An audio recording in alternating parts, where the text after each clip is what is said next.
بسم اللہ الرحمن الرحیم۔ دوستو، آپ صلی اللہ علیہ وآلہ وسلم نے فرمایا، مجھے تمہارے متعلق دجال کے علاوہ دوسری بات کا اندیشہ زیادہ ہے، کیونکہ اگر میری موجودگی میں دجال آ گیا تو میں تم سے آگے اس کا مقابلہ کر لوں گا، اور اگر وہ میرے بعد ظاہر ہوا تو ہر آدمی اپنا دفاع خود کر لے گا، اور ہر مسلمان پر اللہ تعالی میری طرف سے خلیفہ ہے، یعنی اللہ تعالیٰ ہر مسلمان کو فتنہ دجال سے محفوظ رکھے گا۔ دوستو، دجال نوجوان ہوگا، اس کے بال گنگریالے ہوں گے، اس کی آنکھ خوشہ انگور میں ابھرے ہوئے دانے کی طرح ہوں گی۔ وہ شام اور عراق کے درمیانی علاقوں میں سے ظاہر ہوگا اور دائیں بائیں زمین پر گھومے گا۔ اللہ کے بندو، تم اس وقت دین پر ثابت قدم رہنا۔ ہم نے کہا، اے اللہ کے رسول، وہ زمین میں کتنا عرصہ رہے گا؟ آپ صلی اللہ علیہ وآلہ وسلم نے فرمایا 40 دن، لیکن اس کا ایک دن ایک سال کے برابر، ایک دن ایک مہینے کے برابر، ایک دن ایک ہفتے کے برابر، اور باقی تمام دن عام دنوں کی طرح ہوں گے۔ ہم نے کہا، اے اللہ کے رسول، اس کا جو دن ایک سال کے برابر ہوگا تو کیا اس میں ہمیں ایک ہی دن کی نمازیں کافی ہوں گے؟ آپ صلی اللہ علیہ وآلہ وسلم نے فرمایا، جی نہیں، تم وقت کا اندازہ کر کے وقفے وقفے سے نماز ادا کرتے رہنا۔ ہم نے کہا، اے اللہ کے رسول، وہ زمین میں کس رفتار سے جائے گا؟ آپ صلی اللہ علیہ وآلہ وسلم نے فرمایا، اس کی رفتار اس بادل کی سی ہوگی جسے ہوا کے آگے دھکیل رہی ہوگی۔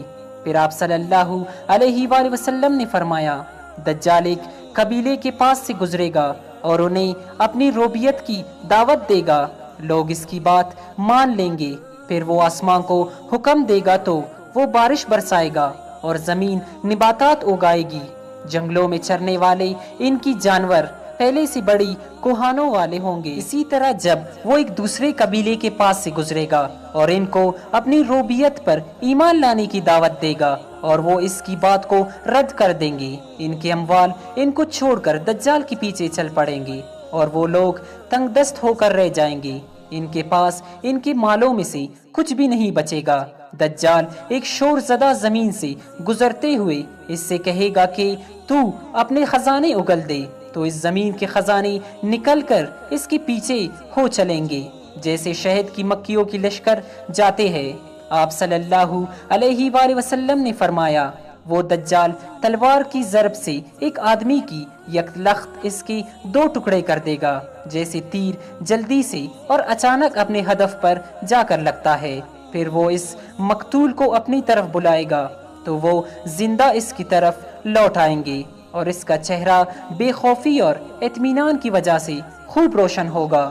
دجال اسی طرح لوگوں کو شعبدے دکھا دکھا کر گمراہ کرنے کی کوشش کرتا رہے گا کہ اللہ تعالیٰ مسیح بن مریم علیہ السلام کو مابعوث فرما دے گا۔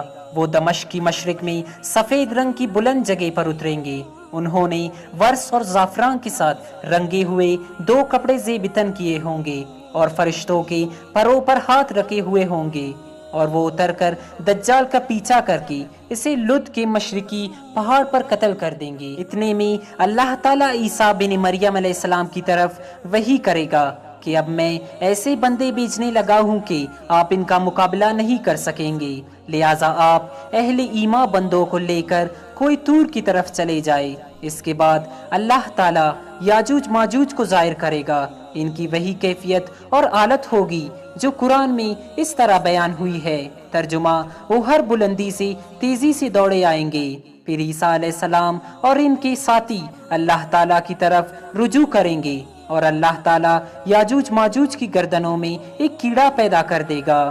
اس کے بعد وہ جلدی مر جائیں گے۔ اس کے بعد عیسیٰ علیہ السلام اور ان کے ساتھی کوئی طور سے نیچے آئیں گے، اور جب وہ دیکھیں گے کہ ان کی لاشیں اور بدبو زمین پر ہر جگہ اور ہر گھر میں پھیلی ہوئی ہے، تو وہ اور ان کی ساتھی اللہ تعالیٰ سے دعا کریں گے، اور اللہ تعالیٰ بختی اونٹوں کی گردنوں جیسی بڑے بڑے پرندے بھیج دے گا جو ان کی لاشوں کو اٹھا اٹھا کر ادھر ادھر پھینک دیں گے جہاں اللہ کو منظور ہوگا۔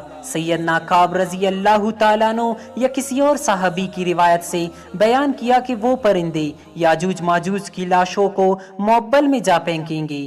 میں ان سے پوچھا کہ یہ معبل کہاں ہے؟ انہوں نے بتلایا کہ جہاں سے سورج طلوع ہوتا ہے اس کے بعد اللہ تعالیٰ بارش برسائے گا جو 40 دن تک جاری رہے گی۔ اس بارش سے کوئی خیمہ یا کوئی گھر محروم نہیں رہے گا۔